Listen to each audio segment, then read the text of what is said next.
Right అండి. Shiva Uganda నుంచి call చేశారు. శివ గారు నమస్తే అండి. మీ క్వశ్చన్స్ ఏంటో ప్రభాకర్ గారు ఉన్నారు, అడగండి. నమస్తే madam. First of all thank you for TV9. మీరు ఈ అవకాశం ఇచ్చినందుకు, ఇలా గొంతు కూడా వినిపించేందుకు ఒక అవకాశం ఇచ్చారు. థ్యాంక్ యూ అండి. నమస్తే. నేను ఆంధ్ర నుంచి అండి.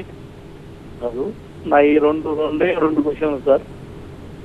మీరు బీజేపీలో ఉన్నప్పుడు కూడా వైఎస్ఆర్సీపీ జగన్మోహన్ రెడ్డి గారు ప్రతి బిల్లు బయట నుంచి ఆమోదం తెలిపి సపోర్ట్ చేశారు. మా ఆంధ్రాకు సరే ఈసారి మేము ఎట్లయినా గెలుస్తాం, అదేం ప్రాబ్లం కాదు. ఆంధ్ర నుంచి మేము వచ్చేసరికి రాజ్యసభలో మీకు ఇన్ని సీట్లు ఉన్న దానికి కూడా మేము సపోర్ట్ చేసిన దానికి కూడా మీరు అవతల వాడితో కలవడానికి అవసరం ఏముంది? ఆంధ్రాలో జగన్మోహన్ రెడ్డి గారి పరిపాలన 22 మంది ఎంపీలు మీకు సపోర్ట్ చేసినప్పుడు ముగ్గురున్న టీడీపీతో కలవాల్సిన అవసరం ఉంది, జనసేనతో కలవాల్సిన అవసరం ఉంది. సార్ ఫ్యూచర్ ఆలోచించండి. ఎప్పటికైనా ఆంధ్రాలో Jaganmohan Reddy is the king. Definitely we are against Congress. మేము మీకే సపోర్ట్ చేస్తాం, కానీ మీరు అవతరాలకు ఎందుకు సపోర్ట్ చేస్తున్నారంటే మాకు అర్థం కాలేదు sir. Thank you. Please explain this question. Right అండి. శివ గారు,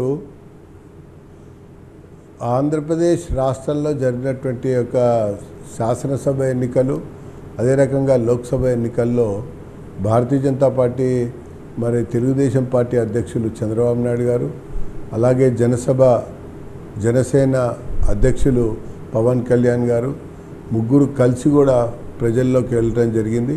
ఆ రకంగా ప్రజలు మరి ఎవరికి పట్టం కడతారన్నది కూడా చాలా స్పష్టంగా మీకే తెలుస్తుంది. మరి ఉన్నటువంటి ఒక ఫలితాలు, వస్తున్నటువంటి సమాచారం, తెలుస్తున్నటువంటి విషయాలు కనుక పరిశీలిస్తే అక్కడ కూడా ఈసారి చంద్రబాబు నాయుడు, జనసేన, బీజేపీ యొక్క కలయికనే ప్రజలు ఆమోదించినట్టుగా కనబడుతుంది ఒకటి.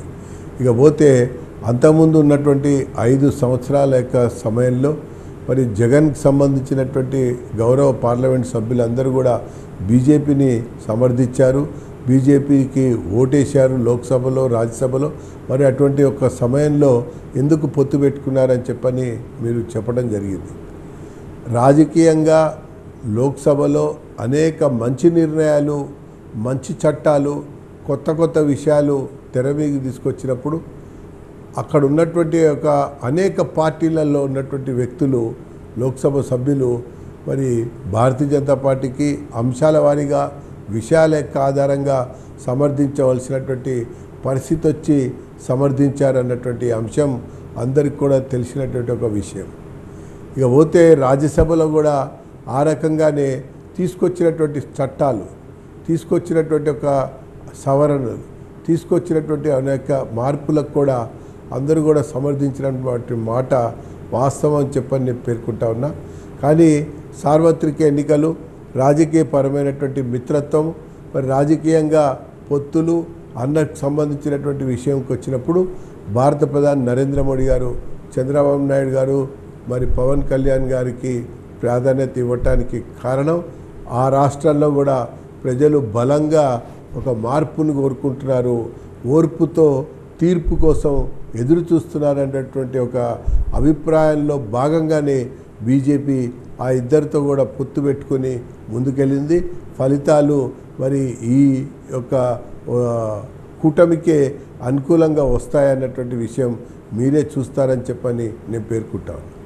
రైట్.